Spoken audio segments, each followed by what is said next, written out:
अस्सलाम वालेकुम नाजरीन, आप मेरा यूट्यूब चैनल देख रहे हो हिस्बे टीवी। इस वीडियो में गज़ा और इसराइल के दरमियान जारी जंग के हवाले से ताज़ा तरीन खबरें जो मैं आपको बताने जा रहा हूँ। नाजरीन कराम, गज़ा और इसराइल के दरमियान इस वक्त शदीद जंग चल रही है। इसराइली फौजी गज़ा के अंदर मौजूद हैं। गज़ा शहर का मुहासरा इसराइली फौज ने टैंकों के साथ कर रखा है। मुसलसल इसराइली जहाज और अमेरिका के जहाज और हेलीकॉप्टर इसराइल और अमेरिका के मुश्तरका ड्रोन गज़ा की फिजाओं में उतर रहे हैं। गज़ा के मुख्तलिफ इलाकों पर शदीद बमबारी की जा रही है। इसके अलावा और भी अपडेट आपके सामने रखे जा रहा हूँ। गज़ा के शुमाली इलाके में वाक़िया मुक़ीम जवालिया में एक मरतबा फिर यहूदी फौज ने बमबारी कर दी है, जिसके नतीजे में एक घर में पनाह लिए हुए 20 मुसलमान मौके पर शहीद हो चुके हैं। नाजरीन इकराम, इसराइली फौज ने शुमाली इलाके गज़ा से मुसलमानों को ज़बरदस्ती निकाला है और अब भी बहुत से मुसलमान शुमाली इलाके में मौजूद हैं। वो कहते हैं कि हम अपने इलाके को छोड़कर कहीं नहीं जाने वाले, हम यहीं रहेंगे। जो लोग गज़ा से शुमाली इलाके से बचे हुए हैं उन पर इसराइल बमबारी कर रहा है ताकि वहां पर भी लोग मजबूर होकर अपने इलाका छोड़कर चले जाएं। इसके अलावा इसराइली फौज ने गज़ा के हॉस्पिटल पर भी शदीद बमबारी कर दी है। इसराइल फौज हॉस्पिटल अल शिफा पर भी बमबारी कर रहे हैं। इसके अलावा और हॉस्पिटल पर भी बमबारी की जा रही है। इसराइल की बददियानती देखिए। खान यूनिस का वो इलाका जिसके बारे में यहूदियों ने कहा है कि ये पुरअमन इलाका है, इन पर हमला किए जा रहा है। तो गज़ा में कोई ऐसी जगह नहीं है जहाँ पर इसराइल फौज ने बमबारी ना की हो, जहां पर भी मुसलमानों को शहीद किया जा रहा है। इसराइल फौज का वक्फे से बमबारी किए जा रहा है। नाजरीन इकराम, इसराइल फौज गज़ा में आम मुसलमानों को भी शहीद कर रही है, लेकिन मुजाहिदीन के मुकाबले में इसराइल फौज को बेतहाशा नुकसान हो रहा है। मेरे सामने मैदान जंग से मसूल होने वाली ताज़ा तरीन अपडेट है। हमास मुजाहिदीन की तरफ से बताया गया है हमारे मुजाहिदीन इसराइल फौज का मुकाबला कर रहे हैं। 1 मीटर भी इसराइली फौज आगे नहीं बढ़ती, आगे बढ़ती है तो उसको नुकसान उठाना पड़ता है। उसामा हमदान ने, जो हमास के सियासी रहनुमा हैं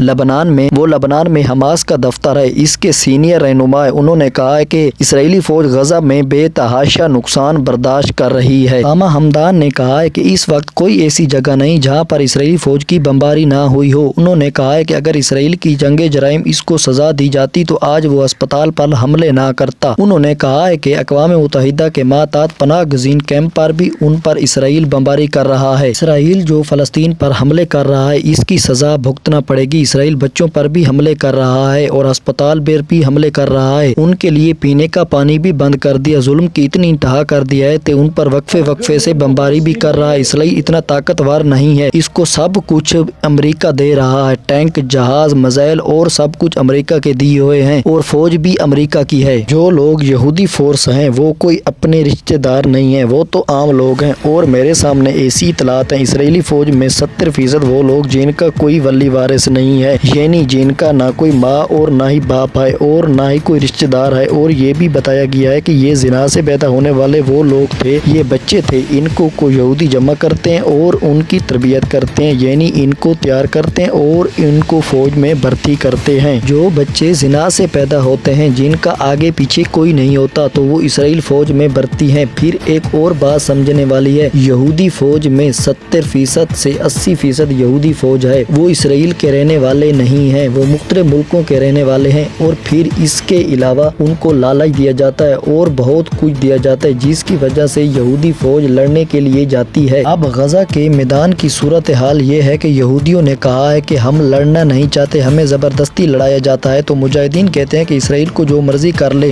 उन्हें झुकना पड़ेगा, उन्हें हारना पड़ेगा, उन्हें यहाँ से भागना पड़ेगा।